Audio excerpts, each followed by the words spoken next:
G'day, mate. How are you? Very good. How are you? I am fantastic. Thank you so much for joining us today. I couldn't believe when they told me this tour was coming down to Australia. This is absolutely huge news. I like the lineup. It's a nice combination of bands, isn't it? Yeah, how'd that come together? Like Kreator and In Flames, when I first got told, hey, this is happening, I took a step back. I was like, wow, that brilliant idea for a tour. How'd it come together?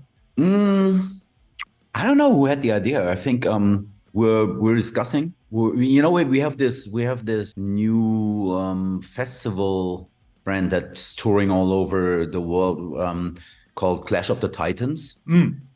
and we did it with Sepultura in the US, and we did it with Testament in South America. And then we were thinking about bringing that thing to Australia, and we love In Flames, and we asked if they would like to join the tour. And yeah, now there's a Clash of the Titans Australia happening. No, I'm absolutely thrilled about it because I do remember seeing the Creator and Testament one and thinking, wow, if only we could get like a double headlining act like that here. And I'd even, not to say anything against Testament, who I love, but Creator in Flames, it's just such a dynamic power duo to come down together. I think this is going to wow a lot of people when they see that announcement come out. And it's, Oh yeah.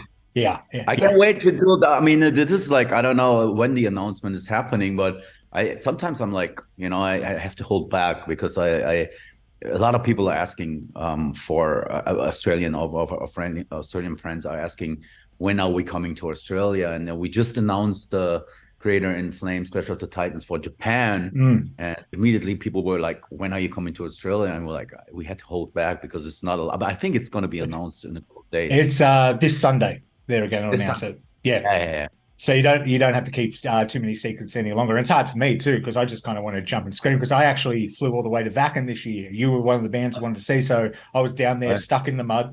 Finally got to see it Oh myself. yeah, yeah. That was a special Wacken, wasn't it? Mm, Very unique. But on the other hand, I'm happy that it took place, mm. and it kind of like no one got hurt, and everything in the end was still kind of as smooth as possible for what happened, with the No, with the. they did absolutely fantastic. I actually couldn't believe how efficient they were. They're getting in the wood chips every night. The tractors were packing down the mud. Don't get me wrong, on the Saturday, my boots, when that mud started to harden up a little, they're gone. I lost two pairs of boots. They're in the mud somewhere in Wacken in Germany. So yeah, that's I a was fun checking, I story. was checking like YouTube videos of our mosh pit in Wacken, and people were really, they were literally like trying to get their feet out of the mud while going in circles. It was definitely a unique experience for us. It definitely was a great story to tell as well. But getting back to the Australian tour, this is probably the longest stretch you've had in a while from coming to Australia because you're normally here every 3, 4 years since about, I want to say, you came in the early 90s, correct? Or am I crazy? No, you did. Yes. It did. And then you came back in 2006, I want to say it was. Mhm. Yeah. Yes, So, and yes, you've kind of come every 3, 4 years since, but have you missed coming down and performing here? absolutely. But the pandemic held everyone back. Mm. There was like this. We all lost like 2 years, and this is the reason why we haven't made it to Australia is basically the pandemic. I mean, our last album was scheduled like it was done for over a year, and then Oh, we decided not to put it out. Pandemic happened, and we're like, let's wait and do touring when it's absolutely like safe again, and that's what we did, and that's why we couldn't come to Australia for so long. yeah. Speaking about Hey Uber Alles, sitting on that for a year must have been kind of hard because the album's unreal. Did you write most of that during the pandemic as well? Uh, Kind of, yeah. I mean, of course, some stuff was written. I constantly write music, Yeah. and some of the stuff was done before the pandemic. And then we were supposed to go on this tour with, I think it was in March 2020. We had this tour over here in Europe with Lamp of God and Power Trip. Didn't happen, and so that tour happened like 2 years later, and our album was supposed to we were supposed to enter the studio right after the tour, and so everything got moved back, and then you know what how it was. Yeah. I mean, in the end of the day, I'm just happy that that the album came out the way we had a little more time on our hands, which was very convenient. But we could have also released the album a year later, earlier. But you know, it is what it is, and I think we waited long enough to put it out at a time where we were almost able to tour again. And so the tour that we were supposed to do in Europe happened in the beginning of this year. So we crammed all the touring in 2023 that we were supposed to do earlier on, and yeah, it was good. It's I'm still happy with the album, and I can't wait to present it to our friends in Australia. I absolutely cannot wait to hear those songs again. There's such an energy on this album as well. Like, you've been doing albums for over 30 years now. How are you keeping it, I guess, so fresh? And like, it doesn't feel, there's no staleness to it. It still feels like Kreator, but it feels like the sound's evolving while staying true to its roots at the same time. We take our time. Since Gods of Violence came out, it was also 5 years, even though the album was ready a year earlier. So, but we don't put out something if we keep our mouths shut if we don't have anything to say. Before we're not confident that there's a bunch of songs that I've written where I go like, you know, I can't wait till people hear these songs. I want to release an album. So it kind of, I mean, I'm writing again already, and I have a bunch of new songs for the next album, but that will come out in 2025 or something. But to me, it's always important is there riffs that feel fresh? Is there lyrical themes that I haven't talked about, or not in the way that I'm doing it them on, you know, there's a new angle to it, a new something. So to me, that's essential. And maybe that's why we still sound fresh, because we don't put out albums like this, you know. And just to go, some of our fellow metal bands, friends, they sometimes seem to put out albums almost every other year, which is cool if it works for them. For us, it doesn't work. Yeah, and it keeps it special as well. It kind of means when the new Kreator album is coming out, it kind of like, oh, this is an event. Because yeah, you're right. A lot of bands, it's almost every second year there's a new album out. Sometimes it works. Sometimes they're putting out fantastic albums, but eventually there will be an album. And I won't name any bands, but I can think of some just coming to the top of my head. You can tell they're tired. They need a bit of a break. They need a bit of a restart. And I guess over the pandemic, I think all the albums that have come out in the last couple of years have been great because people have had a chance to have a little bit of a break during that time. But was there any, when you were sitting on Hated Realist to come out, was there any kind of panic on, will we be able to get back out there and tour again? Is touring just going to die? Or were you pretty optimistic about the whole thing? Well, there's a lot. There were a lot of like emotional stuff going on for everybody, right? And we all didn't know what's going to happen. We were all like, what's next? Okay, they said only 2 months, and then we can be able to go on tour again. And then they said like it might be a year, and then they said maybe 2 years, and it's like, it was bad news all the time, you know. But I kept like a positive mindset. I worked on some other stuff. I worked on some private stuff. It was kind of like, see, the thing with this pandemic, it came to a very, very for everybody it was really bad, but for Kreator in particular, it was really, really bad because we took a year off before. You know, she said like what was it, in 1919? We said there's going to be no Kreator concerts. Yeah, and we didn't play. I think we only played one show in Chile, but that was a special show. And then all of a sudden we're about to go back on tour, and it was like, no, you won't. So yeah, I mean, we made the best out of the situation, you know. I was able to just hang for a little bit and, you know, reconnect with some old friends and be in Essen or Berlin, where I live, for a little bit. And yeah, no, that's awesome. And speaking now, you're getting back out on the road, and you're kind of going to cram 2 years worth of touring in the last 6 months. You kind of almost seem to be playing every second day. Are you enjoying it? Is getting back out there fun again? being away for so long, I guess almost 3 years of not touring and coming back out, did you feel revitalized? Did you feel like, oh, this is fresh, this is energetic, this is fun? Absolutely. It took a little bit to get into the groove again because we were constantly touring. So, and it's definitely, I appreciate it a lot more. You know, I appreciate the fact that we are able to do this. I totally enjoy this now. I mean, not that I haven't enjoyed it before, but after the Gods of Violence tour, I felt a little burned out. Because we're constantly playing, and I was like, okay, we need to take a break. We need to take 1 year off of touring. And that's what we did. And now coming back, I think the first real proper tour that we did was the one with Merciful Fate in the US. Yep. And that for us was like, I mean, I felt like a kid in a candy store, you know, because I'm a big fan of King Diamond and Merciful Fate stuff. And I think we played 16 shows. I don't know, watched at least 10 of them. And yeah, I mean, it just feels great to be back and be able to have this again, because we took it for granted for so long, for so many years. We were like, okay, this is our lives, and sometimes we were even, like you said, tired, and okay, now we have to do another festival, even though it's something beautiful. It's beautiful to go out there and play music for people, and it's an energy exchange. It's magic.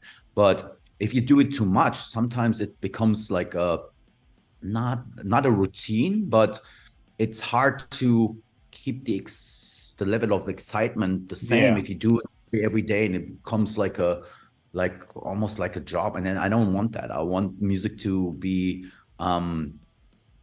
something that I celebrate together with the fans, and something special and gives people energy, and I get the energy back from the audience. And I think having this horrible pandemic kind of like I learned from like not being able to tour that it's the best thing ever. You know. You got any fond memories from the current tour you're on at the moment? Like, since you've been back, has anything kind of stood out of like, wow, moments like this make me happy that we're back doing this again? Yeah, absolutely. I mean, we just the last tour that we did was in the US. We connected with our friends in Death Angel and Sepultura. We did the Clash of the Titans there, and it was beautiful. I mean, we had like, it was one of the biggest tours. It was a great package. It was great dynamics among the bands. We had a Spirit World also opening the tour, yeah, there was so many moments where we were like, this is actually great. I mean, there's countless shows that were really cool, and but it also, I mean, there's also some things that I didn't miss. For example, being at an airport, going through the security 5 times a day, or catching like some virus from the water in Chile where I got really sick. So I mean, it's like in real life. There's great moments. Most of them are great, but sometimes you get like a cold or something, you can perform. I remember we did a show in Argentina, and I couldn't perform because I caught this horrible cold, and I cut the set short to 1 hour, which I was like, oh fuck, this is a bummer, you know. But on the other hand, like we reconnected with so many fans, and the people were so happy that everything was going back to normal. And there were moments like, for example, when we played in Chile, and we played to 15,000 sold out crowd, you know, we're like amazing energy. We filmed that for a future DVD release, and or we played a festival in Sao Paulo, amazing energy, and I could like point out like countless shows. They were all great. Wacken also, even though, you know, we had the thunderstorm issue, but it was amazing. It was an amazing energy and an amazing. It felt amazing. It just felt great to just be able to go back and do this for the last year. And are you finding the fans, because me being a fan going to the shows myself, I find the people, they're just appreciating it more. They're not taking these tours for granted. People are going out more. I've been to more concerts in the last 12 months than I think I've been in the last 10 years. Like, it is unreal. And I'm enjoying it because I'm like, I'm not taking this for granted anymore. And the energy, you must feed off that energy. It must be just kind of unreal at the moment with that. Yeah. And that's the beauty of like going through such a horrible time, coming back out of it stronger than it was when we all were before, and more appreciative towards the fact that we can do this and we can get together. And the community, I feel the community has become a lot stronger.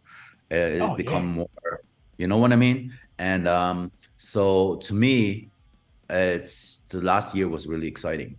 Yeah, and I'm excited to come start the year to come to Australia. You know, I was about to say, it's like, we're so keen to have you here. I'm not sure everything besides the flight will be great. Do you have any once we're in Australia, it's going to be fine. But coming over, it's a little bit of a. But you know, I won't complain. Like I said, I mean, I'm just looking forward to this. I'm just looking forward to play places. In Australia that we haven't played. There are some of the clubs we haven't played before. Yeah. And so it's going to be good. Do you have any fond memories of your past tours in Australia, or anything you like to do every time you come down this way, or do you try and do something a bit different every time? The Australia is very organized. You got your stuff together, and it's all like very organized. The clubs are very professional. Everything is very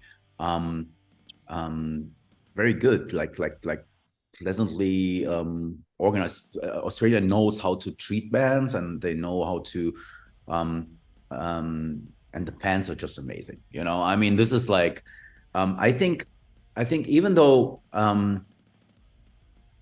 Australia gets a lot of tours, but not as many as, for example, Europe. You know what I mean? Europe, Germany, there's constantly, like, you could go to a concert here like almost every day. So for us, coming to Australia, for the people in Australia, we're something almost exotic because we're a European band, you know.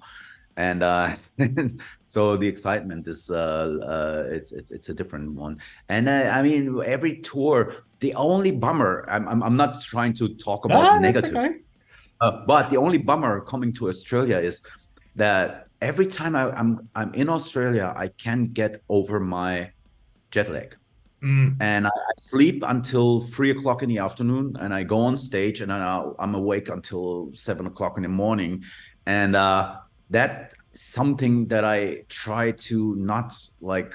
I try to find a way of like not having that this time. So in order to see it more, because I'm always sleeping and I can't go check out the city or whatever.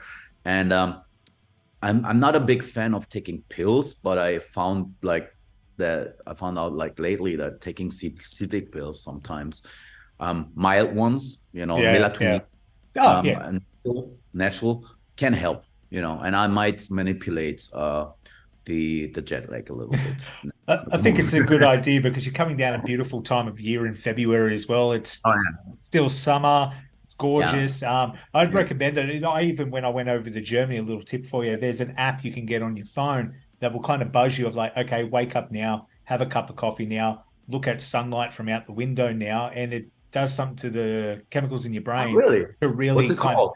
I will have to find it for you. It was on my phone. I don't know where I put my phone at the moment. Okay. But are you on Instagram? I can send it to you on Instagram or something like that. Yeah, cool. I'll send it to you on Instagram, because it helped. And I know it helped because I didn't do it on my way back from Germany thinking, it's fine. And I had horrendous jet lag when I got back. I could not. My pattern was thrown out for over a week. So I know exactly what it means. Sleep till 3 o'clock, get up. It was a nightmare. I couldn't believe it. Yeah. Australia it's on the other side of the world. That's why, you know. Yeah, exactly. Look, mate, we thank you so much for your time today. We are so excited to have you down here. And I genuinely mean that. I cannot wait. You and In Flames together. It is kind of like a dream come true. The teenage boy in high school is screaming at the moment. Never thought these two would come together. Is there anything you want to say to the Australian fans before I let you go tonight? Absolutely. We're looking forward to this tour. It's gonna be exciting for us, and I hope it's gonna be just as exciting for you, our fans in Australia. We can't No, wait. thank you so much. We will see you in February. Until then, I'll make sure I send you that up, but we'll see you in Hey, February. all right. Thank you very much.